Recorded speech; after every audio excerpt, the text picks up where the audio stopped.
Assalamualaikum warahmatullahi wabarakatuh. Alhamdulillahi rabbil alamin. Nahmaduhu wa nasta'inuhu wa nastaghfiruh. Wa na'udzu billahi min syururi anfusina wa min sayyiati a'malina. May yahdihillahu fala mudilla lah wa may yudlil fala hadiyalah. Wa asyhadu an la ilaha illallah wahdahu la syarika lah wa asyhadu anna Muhammadan abduhu wa rasuluh. Allahumma salli wa sallim ala nabiyyina Muhammadin wa ala alihi wa sahbihi ajma'in. Saudaraku sekalian yang Allah muliakan, kembali kita bersyukur kepada Allah Subhanahu wa taala atas segala nikmat yang telah Allah berikan kepada kita. Nikmat yang senantiasa Allah berikan, baik itu yang kita minta maupun yang tidak kita minta. Dan senantiasa kita berusaha untuk tidak bosan saling mengingatkan untuk mensyukuri semua nikmat tersebut. Apabila kita lihat sebagian dari saudara-saudara kita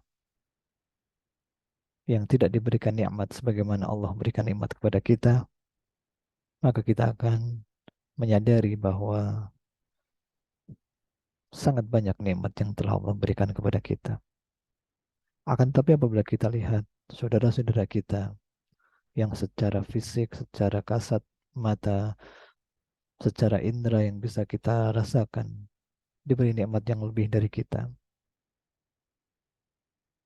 Kemudian kita menginginkan kita juga mendapat nikmat tersebut, dan biasanya ini terjadi pada hal-hal yang bersifat duniawi, hal-hal yang bersifat kepemilikan, hal-hal yang bersifat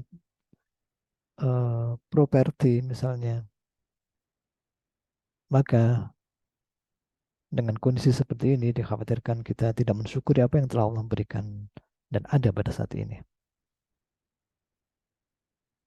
Ya, karena nikmat itu bukan hanya materi, bahkan materi itu bagian dari nikmat yang mungkin diberikan baik kepada yang soleh maupun kepada yang tidak soleh, kepada yang taat beribadah maupun kepada yang tidak taat beribadah. Ya. Adapun hidayah, ilmu, petunjuk, dan kemauan yang Allah berikan kepada diri kita sehingga kita seperti yang Allah berikan kesempatan pada pagi hari ini dapat membaca karya-karya ulama, dapat mendengarkan kalamullah, mendengarkan hadis-hadis Nabi Sallallahu Alaihi Wasallam, kemudian tergerak hati kita untuk mengamalkannya, tergerak hati kita, badan kita untuk senantiasa berada di atas ketaatan, maka ini adalah nikmat di atas nikmat, ya. Karena inilah kehidupan yang sebenarnya ketika seseorang bisa mewujudkan eksistensi dirinya, keberadaan dirinya dalam kehidupan ini sebagaimana yang telah Allah firmankan sebagai tujuan kehidupan, yaitu beribadah, mentauhidkan Allah Subhanahu wa taala. Wa ma khalaqtul jinna wal insa illa liya'budun. Oleh karena itu, saudaraku sekalian, sepantasnya bagi kita untuk senantiasa mengingatkan rasa syukur ini dan mengikutinya dengan ketaatan sebagai bentuk mensyukuri nikmat. Dan semoga salawat dan salam senantiasa tercurahkan kepada Nabi kita Muhammadin Sallallahu Alaihi Wasallam beserta para sahabat, keluarga, dan umatnya yang senantiasa berada di atas petunjuk dan manhaj beliau Sallallahu Alaihi Wasallam.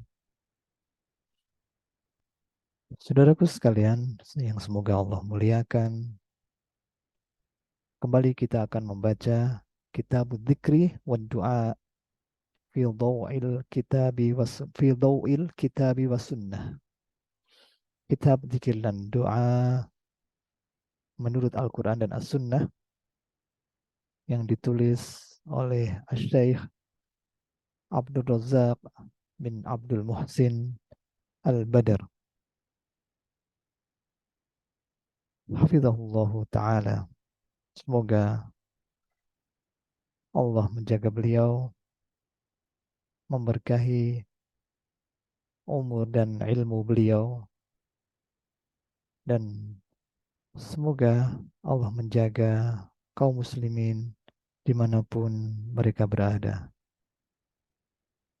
Kita akan lanjutkan apa yang telah kita baca pada pertemuan berikutnya dengan ayat yang dibawakan oleh beliau hafizahullahu taala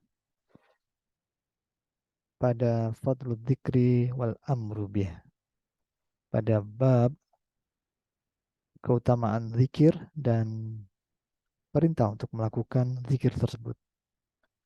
Dan alhamdulillahirabbil alamin, kita telah membaca 6 ayat ya, 6 ayat pada bab ini. Insya Allah kita akan lanjutkan pada ayat yang ketujuh yang dibawakan oleh beliau untuk menjelaskan keutamaan zikir, keutamaan zikrullah. Ayat tersebut adalah ayat yang ada dalam surah Al-Baqarah. Al-Baqarah ayat ke-200. Yaitu firman Allah Subhanahu wa taala, "Wa idza qadaytum manasikakum fadhkurullaha kadzikrikum aba'akum au asyadda dzikra au asyadda dzikra." Ayat ini dibawakan oleh beliau sebagai bagian dari keutamaan zikir, dan beliau Syekh Abdul Razak di dalam salah satu muhadarahnya menjelaskan bahwa hal ini dinukil dari uh, salah seorang ulama, yaitu Ibnul Qayyim rahimahullah, di dalam bab zikir juga, bahwa faedah dari ayat ini adalah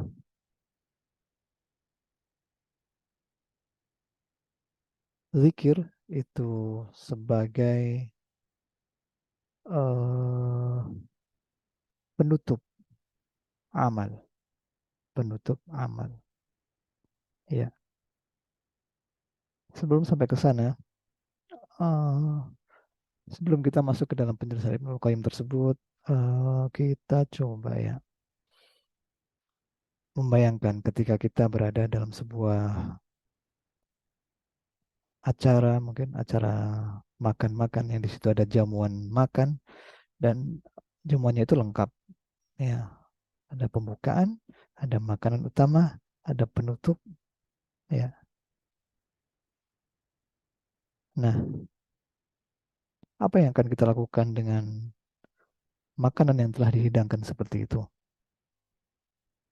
Apakah kita akan menikmati makanannya? Ya, tentu akan menikmati karena itu makanan yang sudah disajikan. Dan salah satu cara menikmatinya mungkin kita akan pelan-pelan saja ya, pelan-pelan di bagian pembukaan, benar-benar dinikmati, benar-benar dirasakan, benar-benar eh, terasa bahwa itu nikmat, lezat ya, di bagian pembukaannya, menu-menu awalnya, kemudian setelah itu menu utama dari makanan tersebut, dari sajian tersebut, kita nikmati sampai ke penutupannya.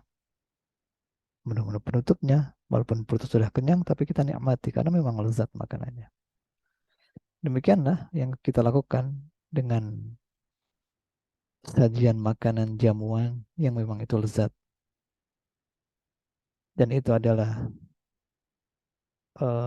hidangan jasmani, hidangan fisik ya, yang kita bisa merasakan kenikmatannya. Meskipun ternyata kata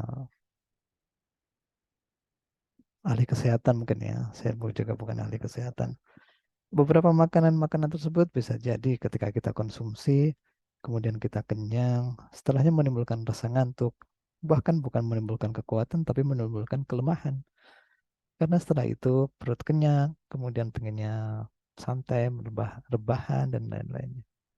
Ya, demikianlah yang sering kita alami ya. Akan tetapi poinnya adalah kita akan berusaha menikmati di setiap tahap-tahap sajian makanan tadi. Bagaimana pula dengan sajian ruhani? Bagaimana pula dengan makanan hati? Yang itu jika dikonsumsi, dia akan menguatkan hati dan menguatkan fisik. Ya, nanti insya Allah akan kita sebutkan apa yang dijelaskan oleh para ulama kita bahwa makanan hati tadi menguatkan fisik. Ya. Tentu dengan sajian yang seperti ini, mulai dari pembukaannya, mulai dari menu utamanya, mulai dari penutupnya, kita juga akan coba untuk menikmatinya pelan-pelan dan tidak terburu-buru, merasakan bahwa ini adalah nikmat, merasakan bahwa ini adalah lezat, merasakan bahwa ini adalah konsumsi hati yang dibutuhkan oleh hati kita. Nah, demikian juga dengan zikir ini. Di dalam ayat tadi disebutkan sebuah ayat mengenai ibadah haji, ibadah haji, di mana uh,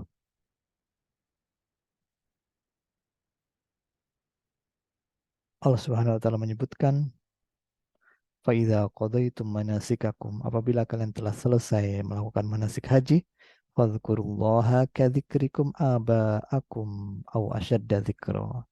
Maka berzikirlah kepada Allah sebagaimana penyebutan kalian kepada untuk menyebut bapak-bapak kalian, orang-orang tua kalian, atau bahkan lebih dari itu.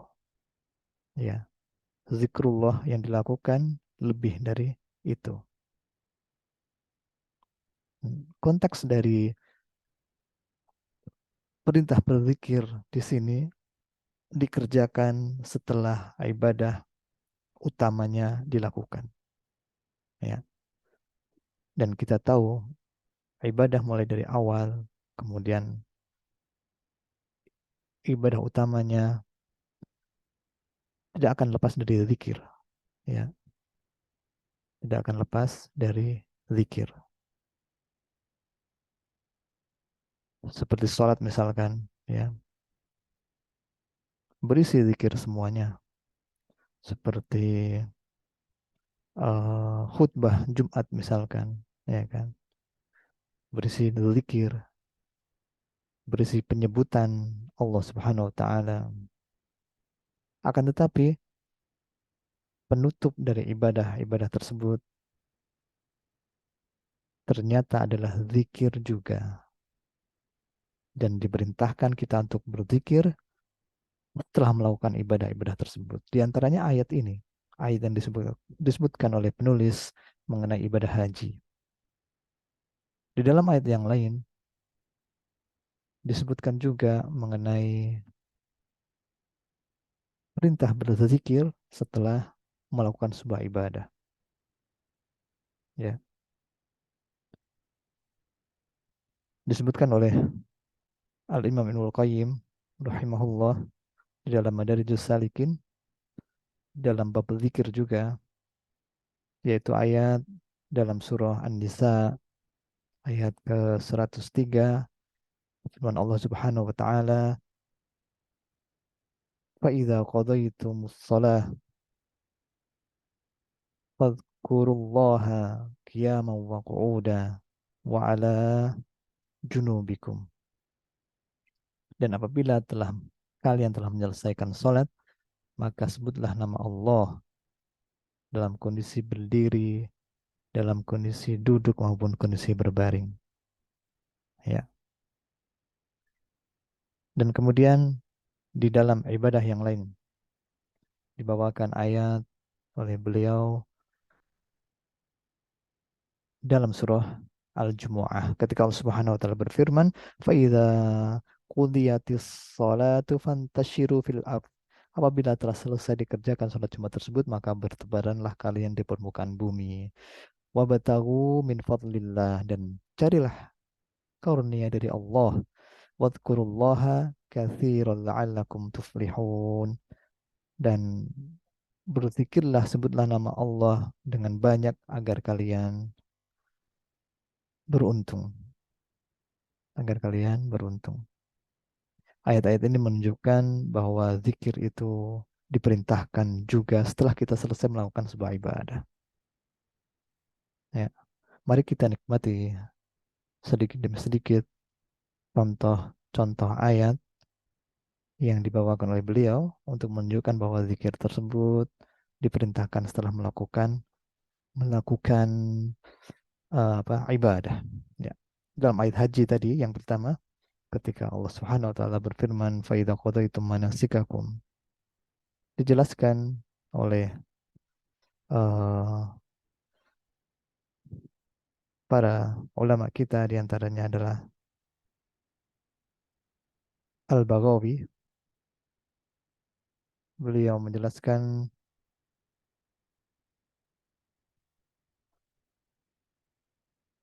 ketika telah selesai dari menunaikan ibadah haji, menunaikan manasik haji secara lengkap, telah melakukan penyembelihan, ya, telah selesai menunaikan ibadah haji rangkaiannya itu, maka diperintahkan untuk berzikir, menyebut nama Allah, yaitu dengan takbir, dengan tahmid, dengan memuji Allah Subhanahu wa taala, kadzikrikum aba'akum, sebagaimana kalian menyebut orang-orang tua kalian. Wadzalika annal araba kanat idza faragat minal hajj waqafat indal bait. Uh, Dahulu orang-orang Arab apabila telah selesai menunaikan ibadah haji, maka mereka berdiam dan mereka menyebutkan mafakhira abaihim, uh, berbangga-bangga dengan apa, leluhur-leluhur mereka, leluhur, ya, nenek moyang mereka, leluhur-leluhur mereka. Uh, Maka Allah Subhanahu wa taala memerintahkan kepada mereka agar tidak agar berzikir kepada Allah dengan lebih dari itu semua. Ya, ketika menyebutkan uh, keutamaan leluhur-leluhur mereka, maka hendaknya mereka menyebut, berzikir kepada Allah sebagaimana seolah-olah Allah mengatakan, fadhkuruni fa'ana alladhi uh, fa'alta dzalika bikum fa'altu dzalika bikum fa'ana alladhi fa'altu dzalika bikum. Maka ingatlah kepadaku, sebutlah aku, karena akulah yang menjadikan ini semua untuk kalian. Wa bi abaikum wa ahsantu ilaikum wa ilaihim. Dan Allah lah yang telah menjadikan kalian bisa menunaikan ibadah haji ini, dan yang telah memberikan kebaikan kepada kalian dan kepada orang tua kalian.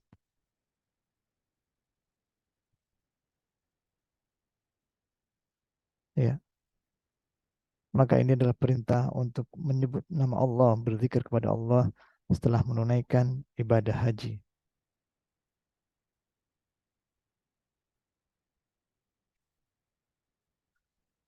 Kemudian di dalam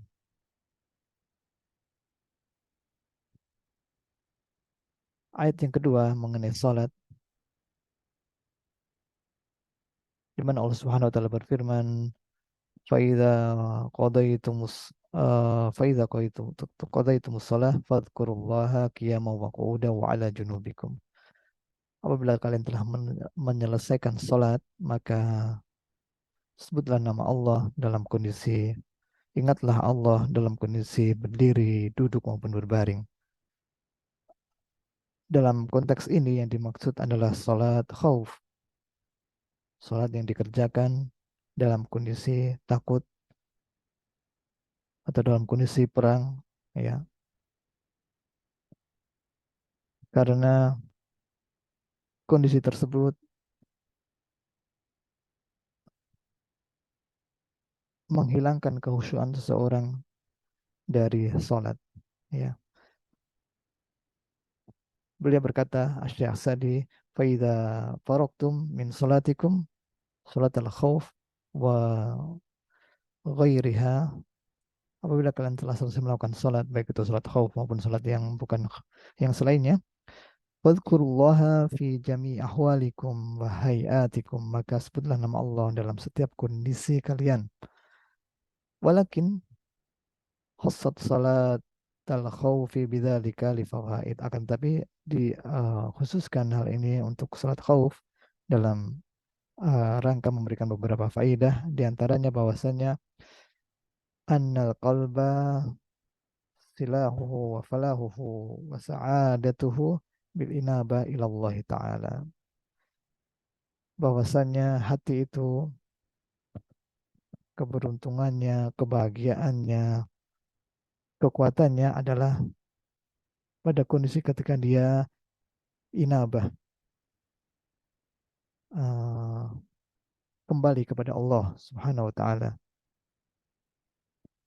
bil mahabbah wa imtila'il qalbi min dzikri wasana alaih, berupa adanya rasa cinta dalam hati, kemudian memenuhinya dengan zikir kepada Allah Subhanahu wa taala setelah pujian kepada Allah. Wa adamu ma yahsulu bihi hadal maqsud as-salah, dan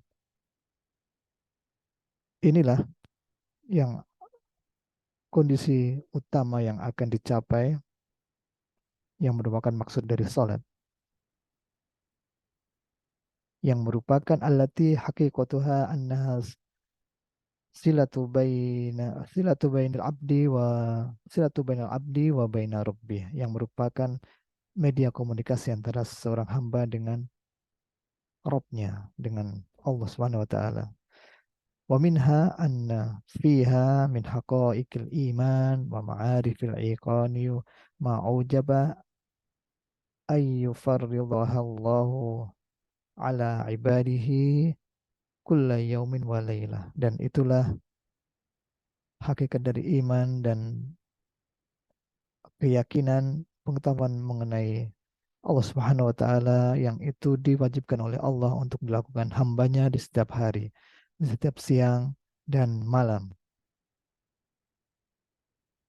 Inilah fungsi salat, yaitu media kita untuk mengingat Allah, berkomunikasi dengan Allah, dan itu akan menumbuhkan hati kita, menumbuhkan rasa cinta dalam hati kita kepada Allah. Oleh karena itu, hendaknya kita jaga salat ini di siang hari, di malam hari, salat wajib tentunya yang 5 waktu itu. Karena ini merupakan media bagaimana kita bisa mengisi hati kita dengan kecintaan kepada Allah dan zikrullah. Kemudian beliau melanjutkan, poin maklumi anna salat al-khawfi la tahsilu fiha hadal maqasid al-hamidah. Dan sebagaimana kita ketahui bahwa tujuan tersebut bisa jadi sulit untuk diwujudkan ketika kondisi takut, ketika kondisi dalam salat khauf yang dilakukan dalam kondisi peperangan misalnya, kondisi ketakutan misalnya. Ya. Bisabab istighalil qalbi wal badani wal khawfi, dengan sebab adanya rasa takut, ya, hati kita disibukkan dengan rasa takut, ya kan, aktivitas fisik kita tidak bisa secara sempurna melakukan maksud maksud tujuan sholat tadi, untuk mendapatkan ketenangan hati, mendapatkan kecintaan di dalam hati kita kepada Allah, menyebut Allah secara sempurna, artinya menyebutnya dengan kondisi yang memungkinkan bisa maksimal dalam berpikir. Maka fa'amaro bijabariha bizikri ba'daha, maka diperintahkan untuk berzikir setelahnya, untuk menambal kekurangan itu, menambal kekurangan itu.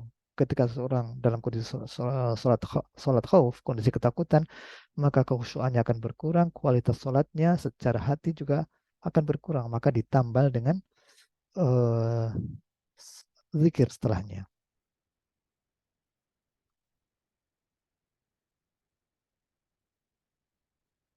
Dan di sini disebutkan, dan di antara faedah kenapa konteks dari ayat ini, ketika kalian sudah selesai sholat maka berzikirlah kepada Allah dalam kondisi berdiri, duduk maupun berbaring, bahwasanya anal khaufa yujabu min qalqil qalbi wa khawfihi ma huwa mal mudhannatun li dhi'fi. Hal ini karena ketakutan dalam hati itu akan melemahkan hati. Wa idza dha'afal qalbu dha'afal badan an an muqawamatil adu. Apabila hati lemah, maka badan juga lemah untuk menghadapi musuh. Wa dzikrulillahi wal iktsari minhu min a'zami muqawwiyatil qalb. Dan berzikir kepada Allah, memperbanyak zikir kepada Allah, itu adalah sebesar-besar cara untuk menguatkan hati.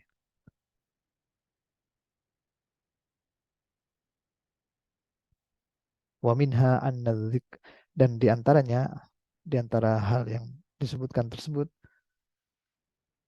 wa minha anna dzikru lillahi ta'ala ma'as sabri was sabat sababul lil falahi wal dhufri bil a'da.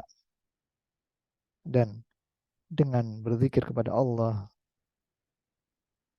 disertai dengan kesabaran dan kekokohan hati, maka itu adalah sebab kemenangan dan sebab kekuatan. Inilah yang tadi kita sampaikan bahwa makanan hati, zikir khususnya, dia adalah sebab dari kekuatan yang akan Allah berikan untuk kita.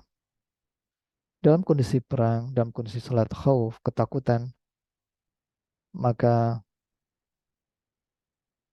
kita perlu mendapatkan kekuatan atau kita perlu melakukan sesuatu untuk menambal kekurangan kita di dalam sholat tadi, agar fungsi sholat sebagai penguat hati kita, memenuhi hati kita dengan cinta kepada Allah, bisa terpenuhi, yaitu dengan berzikir setelahnya. Demikian juga dengan selain sholat tersebut, dalam sholat keseharian kita rasakan bahwa terkadang kekhusyuan kita berkurang, kita nggak maksimal ya dalam sholat, maka lengkapilah dia dengan berzikir setelah sholat.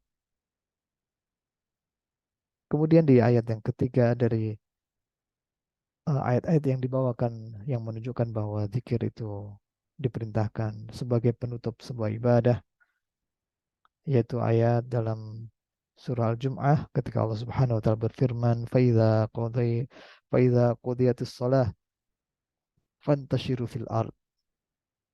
Apabila telah selesai kalian sholat dikerjakan, maka bertebaranlah kalian di permukaan bumi, yaitu untuk mencari penghasilan, mencari eh, kasab ya, usaha, menjalankan usaha kalian, apakah itu perdagangan, apakah itu kalau di kita sekarang variasi pekerjaan itu begitu banyak. Setelah selesai sholat, maka kembalilah beraktivitas. Ya, walamma kana al-istighalu fit tijarah, dan eh, umumnya apabila seseorang telah disibukkan dengan perdagangan, dengan usaha, dengan aktivitas yang dilakukan setelah sholat tersebut, maka itu berpotensi ghaflah an dzikrillah, lalai dari zikir kepada Allah. Ya. Dan kita rasakan setelah selesai sholat Jumat, salam, zikir, ya, keluar dari masjid, aktivitas lagi, sibuk dengan dunia lagi, sibuk dengan perdagangan lagi, sibuk dengan aktivitas ini dan itu, potensi untuk zikir kepada Allah itu sangatlah besar. Maka diingatkan di sini amarallahu bil iksari min dzikrih, maka Allah memerintahkan untuk segera untuk berbanyak-banyak zikir kepadanya, banyak menyebut Allah. Wadkurullaha katsira, banyaklah berzikir kepada Allah, yaitu dalam kondisi apapun yang kalian hadapi, ya. La'allakum tuflihun. Kenapa Allah memerintahkan tersebut? Agar semuanya itu, keuntungannya itu kembali kepada kita, bukan kepada Allah. Ketika kita lupa, ketika kita tersibukkan dengan aktivitas sehari-hari kita, kemudian kita tidak zikir kepada Allah, maka yang akan mendapatkan kerugian adalah kita, bukan Allah. Allah tidak membutuhkan apa yang kita lakukan itu. Allah Al-Ghani, Allah Maha Kaya, tidak butuh dengan apapun dari hambanya. Kita yang butuh untuk mengingat Allah. Kenapa disebutkan di akhir ayat ini, di surah Jum'ah ini, la'allakum tuflihun, agar kalian beruntung, agar kalian beruntung.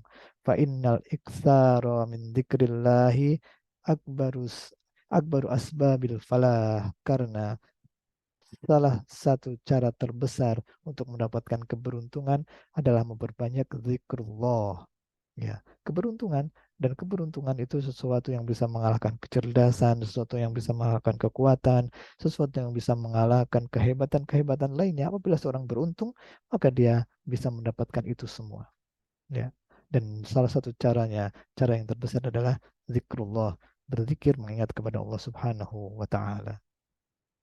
Inilah ayat-ayat yang menunjukkan kepada kita bahwa Allah menjadikan zikir itu pembuka amal, mengisi amal, dan penutup amal soleh, ya. Dan zikir itu adalah ruhnya amal, dia selalu menyertai amal tadi. Jika ruh itu hilang, maka seperti jasad tanpa ruh, amal ibadah kita, jika zikirnya itu kualitasnya menurun, maka kualitas ibadahnya pun akan menurun, ya. Tadi kita sudah sebutkan bahwa zikir itu ada pada haji, ada pada sholat, ada pada puasa, ada pada sholat Jumat, ya, dan ada di semua ketaatan. Maka bisa jadi dua orang yang sholat dengan posisi yang sama dalam sebuah masjid yang sama, berdampingan, akan tetapi pahala mereka berbeda seperti langit dan bumi. Disebabkan apa? Perbedaan kekuatan zikir yang ada pada diri mereka, perbedaan kekhusyuan yang ada pada masing-masing mereka. Kualitas ketaatan tergantung dari kualitas zikir di dalam ketaatan tersebut, ya. Dan sebagaimana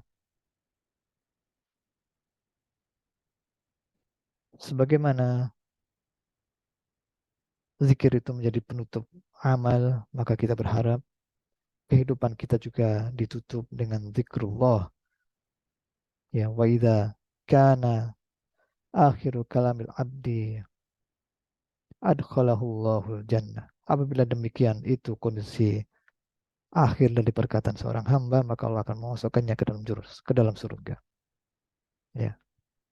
Itu zikrullah, kalimat tahlil la ilaha illallah. Kita berharap ketika kita mengisi hari-hari kita dengan zikir kepada Allah, membiasakan mengisinya dengan zikir kepada Allah, tidak melalaikan diri kita dari zikir kepada Allah, maka kita berharap kondisi itu terbawa sampai kondisi akhir dari kehidupan kita, kita senantiasa berzikir kepada Allah, dan itu adalah kondisi yang tidak bisa dibuat-buat. Mungkin di kehidupan kita, keseharian kita, kita bisa membuat-buat kondisi tadi. Tapi akhir dari kehidupan kita adalah kondisi yang tidak bisa diperbuat, tidak bisa dibuat-buat, tidak bisa direkayasa. Ya, sebagaimana tafsir Ibnu Katsir diantaranya mengenai ya ayyuhalladzina amanu wala tamutunna illa wa antum muslimun, janganlah kalian mati kecuali dalam kondisi muslim. Maka beliau mengatakan man asya ala syai' mata alaih, siapa yang hidup dalam sebuah kondisi kebiasaan tertentu, dia akan mati, meninggal di atas kondisi tadi. Maka kita berharap semoga Allah Subhanahu wa taala memudahkan kepada kita untuk senantiasa berzikir kepada Allah, memenuhi hati kita dengan zikir, memenuhi aktivitas kehidupan kita dengan zikir, dan